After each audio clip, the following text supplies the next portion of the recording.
The light went out. It was the first thing that alerted her. The single light bulb encased in wire mesh on the ceiling glared down on her continuously, 24 hours a day, 7 days a week, 365 days a year. The sudden darkness pressed against the backs of Hannah Sheridan's closed eyelids. Sensing the change, her body woke from her restless nightmares. She sat up from the bare mattress on the cold concrete floor. She turned her head left and right, straining her eyes. At first she thought she'd been plunged into complete and utter blackness. But no, the narrow rectangle of a window on the southwest side of the room allowed in the barest trickle of dim light. The window was located beneath the back deck. Filtering through the iron bars, very little daylight made its way down here. She'd grown used to it.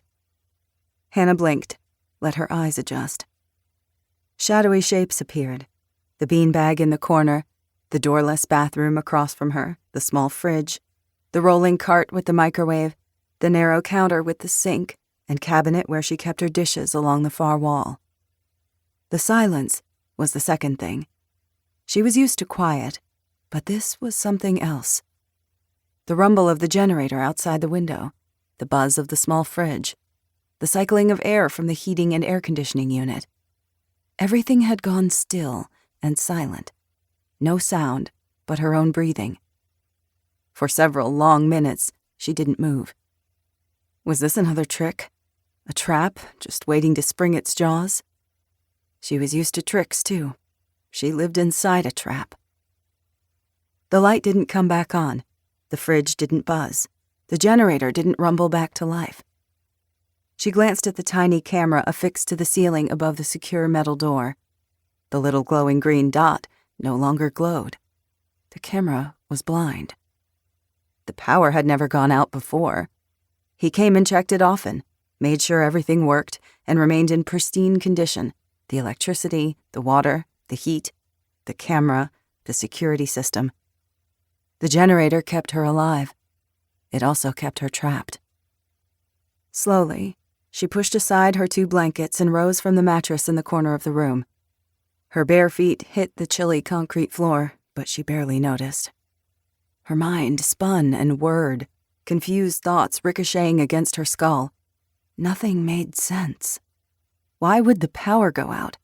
Had he forgotten to refill the generator? Was it something else, like a storm or a power surge? When would it come back on? Would it come on? Would he know it was out and return to check on her? Sometimes he came every 7 days. Sometimes 2 weeks passed. There was no rhyme or reason to his visits.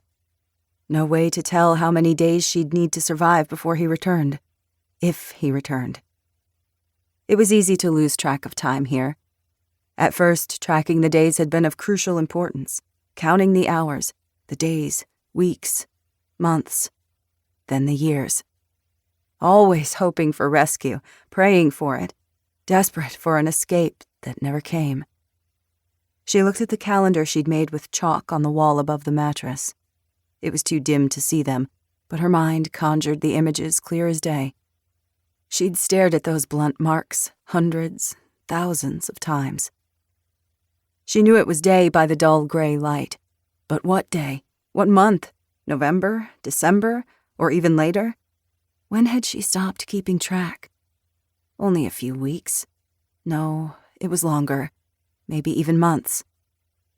Her mind was clouded and foggy, like it had been stuffed with cotton. It was hard to think straight. Got harder with every day that passed, every day that took her further from who she used to be and sucked her deeper into this endless hell. Fatigue gripped her and tugged at her arms and legs. Who cared what day or month it was? Nothing ever changed. Nothing ever would. Her entire life consisted of these 4 concrete walls, a 15 by 20 room. To her right, she felt the door like a physical presence, looming just at the periphery of her vision. She turned again, faced it. The cold of the floor leached through her feet, sent chills racing up her spine. She shivered. The door was locked. It was always locked. But what if it wasn't?